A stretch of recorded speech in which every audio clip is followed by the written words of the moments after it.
관광차 한국에 왔다가 택시에 지갑을 두고 내린 일본인이 보름 후 자신의 집에서 잃어버린 지갑을 고스란히 돌려받은 일이 있습니다. 무려 2009년 1로 당시 코레일 직원은 대구 중부경찰서로부터 지갑을 인계받아 외국인 전용 철도 패스인 KR 패스를 추적했고, 이 철도 패스를 구매할 때 기록된 이메일 주소를 추적해 주인과 연락할 수 있었습니다. 대구에서 일본으로 한화 29만 9천 원이 든 지갑이 국제우편 등기로 배달되자 이를 전해받은 히사시 씨는 잃어버린 줄 알았는데 내수중에 다시 들어오다니 믿을 수 없습니다. 택시기사분과 코레일 최 선생님께 감사드립니다.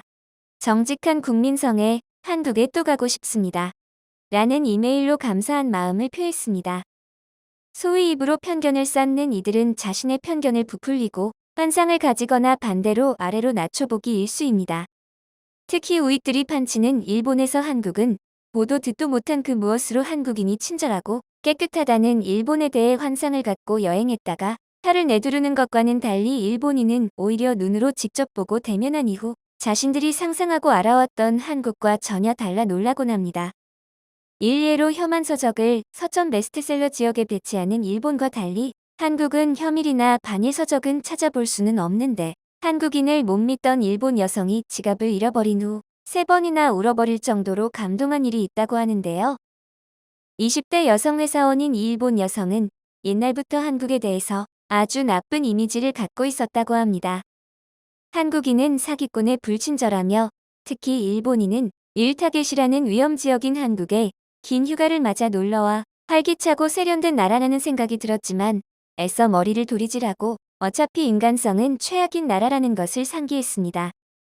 그녀는 차별이 심한 데다 폭력적인 최악의 민족인 한국인과 접촉을 자제하며 식사와 쇼핑을 즐겼는데, 여행 이틀째 되는 날 현금 50만 원 남짓한 금액과 카드가 든 지갑을 잃어버려 순식간에 알거지가 되어버립니다.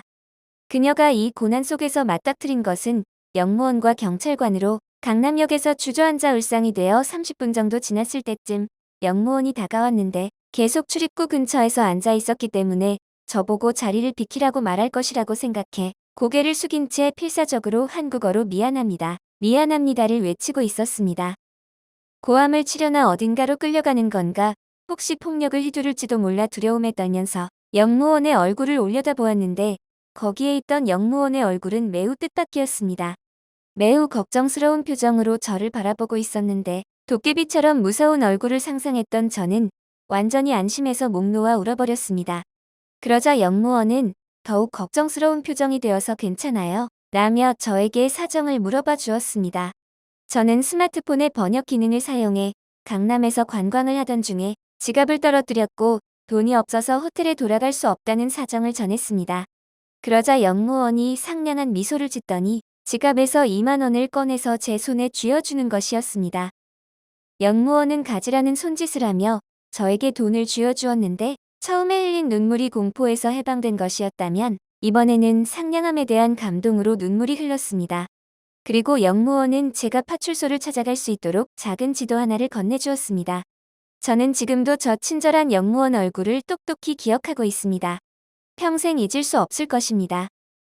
힘을 낸 저는 파출소에 도착해 경찰에게 지갑을 떨어뜨린 것과 어디쯤에서 떨어뜨렸을 것 같은지 등을 설명했습니다.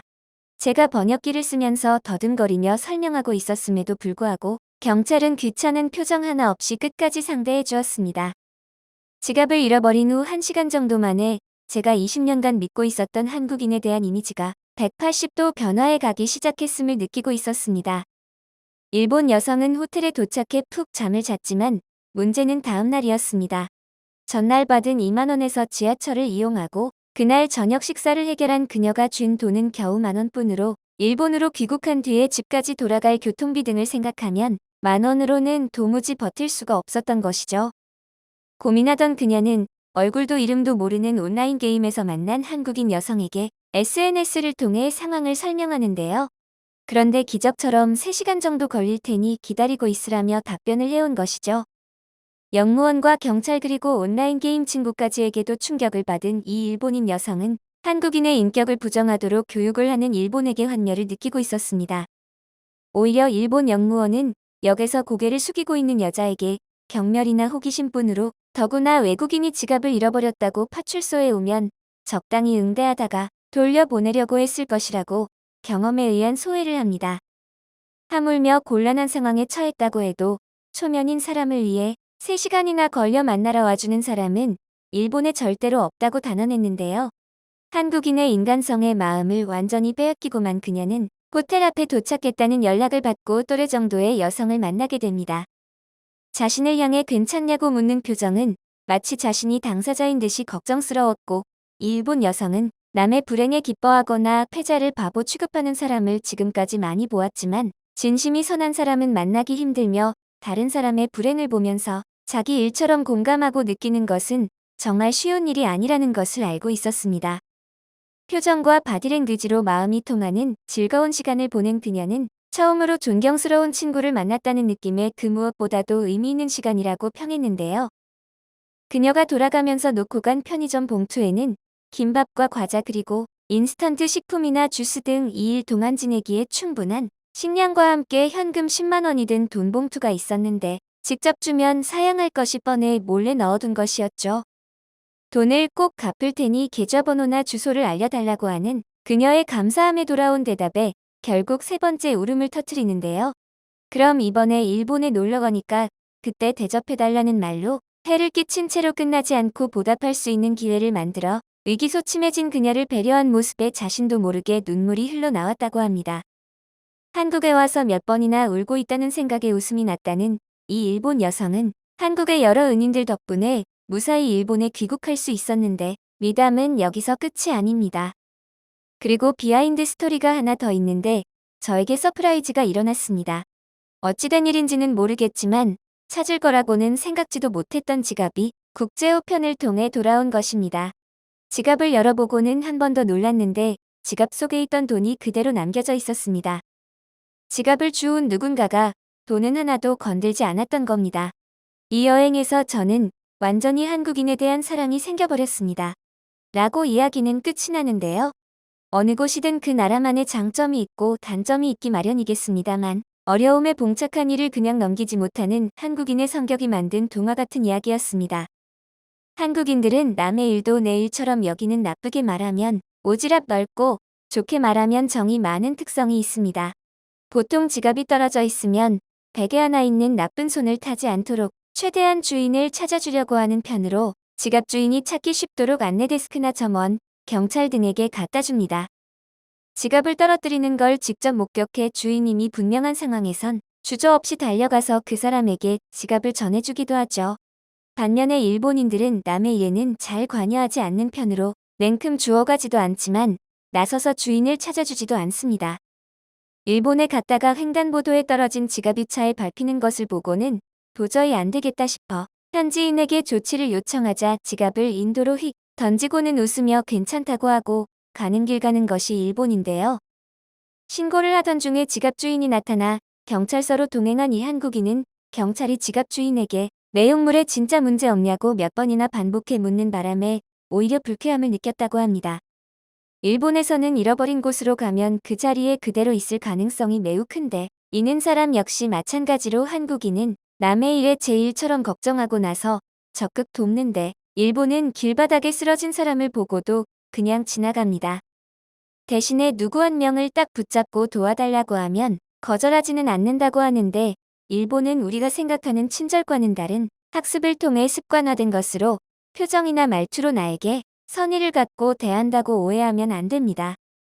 한국과 일본에 모두 거주해본 외국인들은 한국인들은 정이 많은데 참견이 많고 일본인들은 친절하지만 벽이 있다라고 합니다. 어느 쪽이 더 좋다 나쁘다고 말할 수는 없지만 친절하다고 소문난 일본 여성의 눈에서 3번이나 눈물이 나오게 한 데에는 이유가 있겠거니 싶습니다.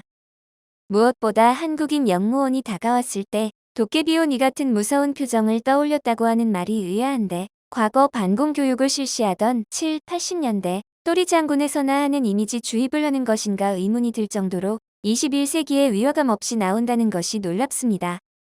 이렇게 단 며칠의 경험으로 타파되는 편견을 과연 몰랐던 것일까 싶기도 합니다만 일본인이건 아니면 전혀 다른 제3국의 사람이었건 영무원은 똑같이 행했을 것이며 경찰 역시 똑같이 행동했을 것이라는 것은 분명합니다. 그녀가 처한 상황은 국적 불문 인간이라면 마땅히 도와야 할 범인륜적인 재난 상태였으니 말입니다. 올해 초 당근 마켓에 알제리에서 온 한 외국인이 지갑을 분실한 사실을 전하며 현금은 괜찮지만 여자친구가 선물한 지갑과 신분증은 꼭 찾았으면 한다는 글을 올렸는데요. 그러자 바로 경찰청 유실물센터 홈페이지를 검색해 추정되는 분실물을 찾아 링크하여 찾도록 도움을 주며 지갑을 찾아 감사함을 표하자 축하의 글을 보낸 한국인들은 신고한 분을 찾아 살해하고 싶다는 글에는 아무도 내가 그 사람이오 하고 나타나지 않았죠.